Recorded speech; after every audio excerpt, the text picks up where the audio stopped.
Kako si vi razlagate? Namreč še v 70-ih, pa recimo v 80-ih letih je bil krompir krompir, je bila jagoda in jabolko je bil vedno jabolko in je imel pač tisti osnovni prvinski strasten okus. Kako se je lahko stvar tako hitro sfižila od druge polovice 90-ih let?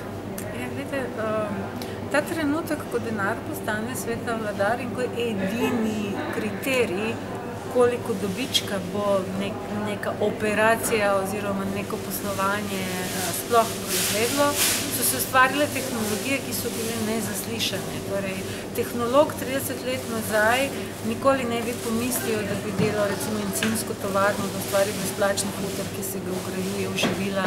Torej, cilj ni bil narediti mrtvo živilo, cilj je bil samo ohraniti živilo, ki si ga podelal. Tako da motivi so se spremenili. Ko ti uprežeš znanstvene ume v napačen cilj, potem dobiš tehnologije, ki jih imamo danes, ki ne služijo več človeku, služijo kapitalu. Torej, nimam nič proti znanosti, ampak problem današnje znanosti je, da ona, recimo farmacija ne išče več zdravila, išče dobičkonosne patente, zaradi tega ne preučuje tistega, kar ne more patentirati, zaradi tega noče niti ugotoviti, kaj se skriva v koprivah in drugje, ker koprive avtomatično ne pridejo v upoštev za zdravilo, ker jih je nemogoče patentirati.